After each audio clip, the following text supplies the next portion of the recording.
भाजपा में मची भगदड़, सैकड़ों नेता झामुमो में हुए शामिल। क्या चंपाई सोरेन के बेटे की बढ़ेगी मुश्किलें? जी हाँ, आपको बताएं कि इन दिनों घाटशिला उपचुनाव को लेकर सरगर्मी तेज हो चुकी है। ऐसे में भाजपा के अंदर बड़ा भगदड़ मच गया है। जहां पिछले दिनों की बात करें तो भाजपा के कई बड़े नेता झामुमो में शामिल हो गए हैं। इसका मतलब ये साफ है कि जब भाजपा के कार्यकर्ता जब झामुमो में आ रहे हैं तो कहीं ना कहीं अपनी ही पार्टी में कई सारी खटपट है।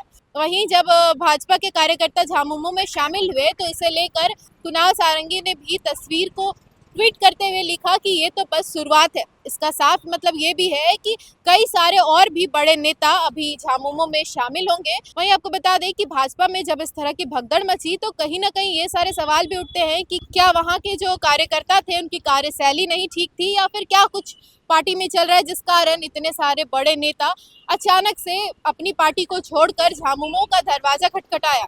भाजपा में इस तरह के भगदड़ के बाद कहीं ना कहीं अब बाबूलाल सोरेन की मुश्किलें बढ़ती हुई नजर आ रही है। आपको बताएं कि जहां एक तरफ बाबूलाल सोरेन और चंपाई सोरेन अपनी पूरी ताकत झोंकती है, घाटशिला उपचुनाव में लगातार ग्रामीण क्षेत्रों में कैंपेन की जा रही है, प्रचार किए जा रहे हैं। वहीं दूसरी तरफ अगर भाजपा के कार्यकारी अध्यक्ष आदित्य साहू की बात करें तो वो भी लगातार घाटशिला उपचुनाव में नजर आ रहे हैं, लगातार प्रचार प्रसार कर रहे हैं और अपनी पूरी ताकत लगा रहे हैं कि इस बार भाजपा घाटशिला उपचुनाव जीत जाए। वहीं लेकिन अगर दूसरी तरफ बड़े नेताओं की बात करें जैसे कि बाबूलाल मरांडी हो या फिर पूर्व मुख्यमंत्री रघुवर दास, दोनों ही की अनुपस्थिति लगातार नजर आ रही है घाटशिला उपचुनाव में। ना ही तो ये दोनों कभी प्रचार प्रसार करने के लिए उतर रहे हैं और ना ही अपनी मौजूदगी घाटशिला उपचुनाव में दिखा रही है। ऐसे में मुंडा जी और रघुवर दास जी की अनुपस्थिति एक चर्चा का विषय बनी हुई है कि आखिर क्यों ये लगातार घाटशिला उपचुनाव में नजर नहीं आ रहे हैं। साथ ही आपको बता दें कि बीजेपी घाटशिला में मात्र एक बार चुनाव जीती है।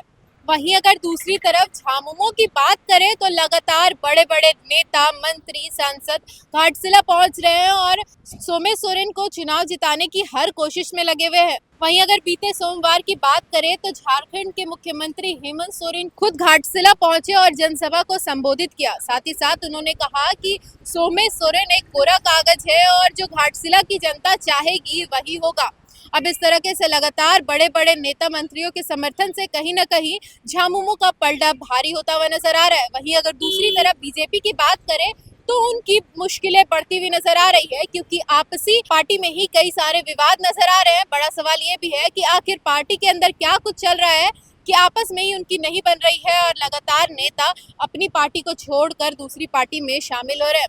अब ऐसे में ये भी देखना बड़ा दिलचस्प होगा कि क्या किस तरीके से बीजेपी अपनी सारी चीजों को ठीक करती है और एक बार फिर से घाटशिला उपचुनाव में मजबूत नजर आएगी। वहीं सोमेश सोरेन की भी प्रतिष्ठा दावा पर है और चंपाई सोरेन भी लगातार खूब मेहनत कर रहे हैं और प्रचार प्रसार कर रहे हैं ताकि उनका बेटा इस बार घाटशिला उपचुनाव में विजय हो सके। अब इस तरीके से भाजपा के अंदर की हलचल उसकी कमजोरी को उजागर करती हुई नजर आ रही है। वहीं दूसरी तरफ बाबूलाल सोरेन की कोशिशें भी सराहनीय है, लेकिन अब ये देखना बड़ा दिलचस्प होगा कि किस तरीके से भाजपा अपनी पार्टी को ठीक करेगी और एक बार घाटशिला उपचुनाव में कमबैक करेगी।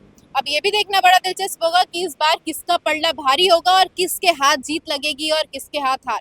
ऐसी अपडेट्स के लिए हमारे साथ जुड़े रहे और देखते रहे न्यूज़ 26 झारखंड। तब तक के लिए धन्यवाद।